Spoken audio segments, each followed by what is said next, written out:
So being 31 years in the Air Force, the name, the Angel of Death, how did you get that name?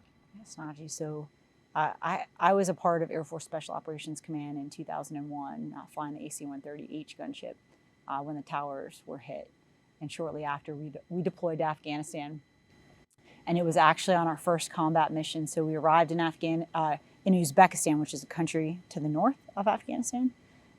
And they came in with our mission, and they gave us a call sign, a frequency, a radio frequency, and a location. And they gave it to us in grid. So I wrote it in my notebook, and we arrived on station. And the mission that we were supporting was an ODA. It's an Operational Detachment Alpha, an Army Special Forces team, and they were co-located with General Dostum and the Northern Alliance, Afghan warlord and his entourage.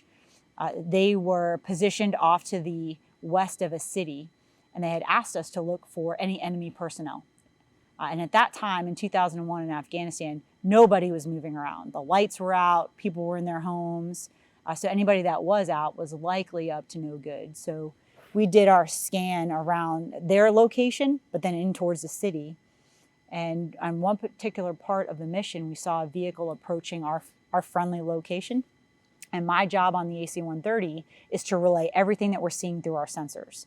So the ground team can hear me speaking to them. At that point in time in Afghanistan, I was likely the only female aviator talking on a radio. So if I screwed up, everybody was going to know it was me. So I was pretty particular about what I was saying. Anyway, we are about to prosecute a target. We see a vehicle approaching the friendly location, and there's an agreement. So I would relay, hey, we have a vehicle approaching the location a couple of kilometers away. They came back and said, you're cleared. They would say, cleared hot. And we concur, and we do through our checks inside the airplane, and we're about ready to shoot. So right just prior to shooting that vehicle that was approaching the team, that vehicle pulled into a compound.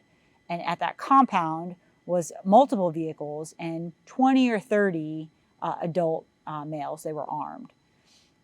We decided to just relay what we were seeing because our friendlies couldn't see what we were seeing from the air. I painted a picture, said, hey, this is what we've got. We got 20 or 30 adult males. They're armed. There's multiple vehicles at this one building in the middle of nowhere. He said, stand by. And he came back and said, those are confirmed Taliban. You're cleared hot. So we shot 400 rounds of 40 and 100 rounds of 105. So from those weapons that you saw on that gunship.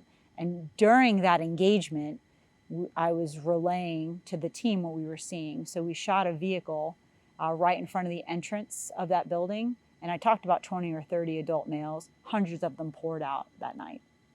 Oh. While I was talking to our Americans, General Dostum, who's an Afghan warlord at the time, ended up being the Afghan vice president at some point in time, heard my voice.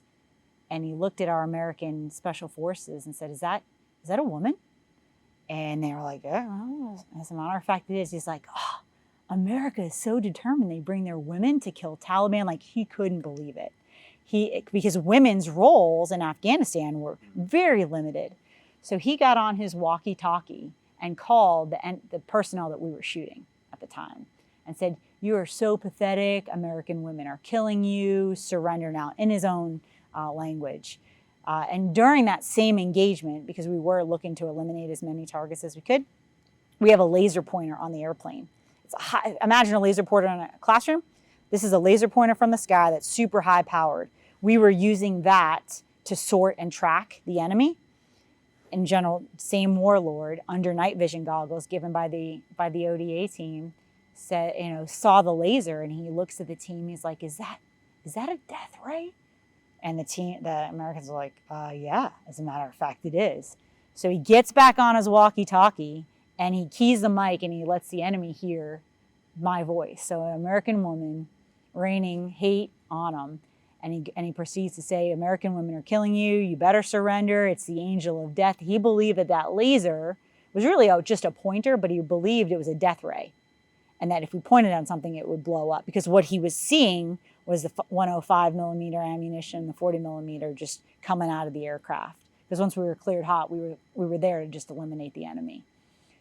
So the Angel of Death story started from my first combat mission being a voice of an incredible crew getting after the enemy. I'll tell you, there was a good part of the story. We got to disgrace the enemy and protect our friendly forces.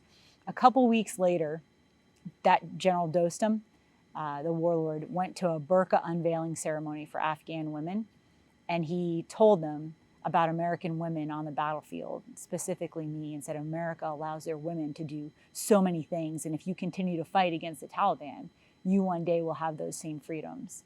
So we knew nothing of this story, and it was a couple weeks later that the Army SF team showed up at the base that we were operating out of and handed me an AK-47 from that warlord and said, hey, thank you. Because the next morning after that engagement, hundreds of them surrendered to him based on what our crew was able to do. They told me about the burqa unveiling ceremony. They talked about the Angel of Death story. So that story started in 2001 just by me being a part of a great crew, and my role just happened to be on the radios. It was unheard of. I normally don't talk about that story. And not that, or for many years I hadn't, because it's me. I was just trying to do my job. But I realized the impact that's had.